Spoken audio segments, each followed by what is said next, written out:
இப்போ என்ன பார்த்தீங்கன்னா இன்னைக்கு 31st நைட்டு வெளியில் போகணும், நியூ இயர் செலிப்ரேட் பண்ணணும்னு என் பொண்ணு ஒரே தோல்ல. பட் ஆனால் இன்றைக்கி இருக்க ஹோட்டலில் போகணுங்க, ஒரு பக்கம் க்ரௌடு இருக்கும், ஒரு பக்கம் ஃபுட்டு நல்லா இருக்காது. அதனால் இன்றைக்கி நைட் டின்னர் நாங்கள் எங்கள் வீட்டில் செஞ்சு நாங்கள் சாப்பிட போகிறோம். வெளியில் எங்கேயுமே போகல. ஸோ நியூ இயர் செலிப்ரேஷனுக்கு என்னென்ன சமைச்சோம், என்ன சாப்பிட்டோன்றதை பார்க்கலாம். இப்போ நான் குக் பண்ண போகிறேன். பாய். ஸோ இப்படி இந்த 31st நைட்டு நான் குக் பண்ண ஸ்டார்ட் பண்ணோம்.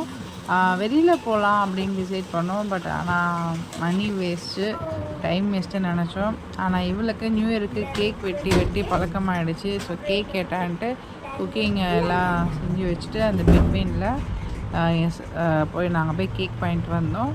அதை வந்து ஐஸ்கிரீம் கேக்காகவே வாங்கிட்டு வந்தோம். ஸோ மேடம் மூஞ்சி பார்த்தாலே தெரியும் உங்களுக்கு, அப்படியே 10,000 லைட்டு எரியுது. அப்புறம் 2 குட்டிக்கு 2 கேக்கு ஒன்றா வாங்கினா 2 சண்டை போடும். வாங்கினோம். கேக்கை பார்த்தோன்னே இதுக்கு குஷி ஆயிடுச்சு. ஒரே பாட்டு கூத்து அம்மக்கலான்ட்டு போட்டு ஒரு வழியாக ஹோம் ஸ்வீட் ஹோமாக இந்த நியூ இயரை கொண்டாடினோம்.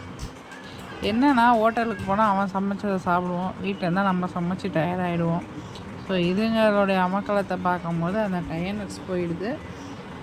இன்றைக்கி நான் பண்ணது குஸ்கா பண்ணிவிட்டு 65 அண்ட் சிக்கன் கிரேவி பண்ணியிருந்தோம். ஒரு வழியாக எல்லாம் சமைச்சி சாப்பிட்டு வீட்லேயே சேஃபாக நியூ இயர் கொண்டாடிட்டோம். நீங்களும் உங்கள் நியூ இயர் எப்படிலாம் கொண்டாடினீங்கன்னு சொல்லுங்கள். இந்த 2 கேக்கும் ஹேவ்மோர்லேருந்து வாங்கியிருந்தேன். ஐஸ்கிரீம் கேக்கு தான். ஒன்று ரெட் வெல்வெட், இன்னொன்று வந்து சம் இட்டாலியன் ஏதோ இருந்தது.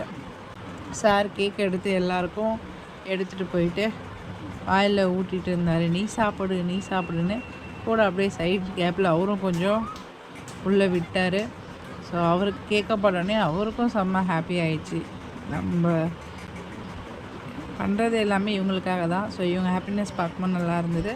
அண்ட் எல்லாருக்குமே என்னுடைய சார்பாக, என்னுடைய குடும்பத்தினர் சார்பாக இனிய ஆங்கில புத்தாண்டு நல்வாழ்த்துக்கள். தேங்க்யூ.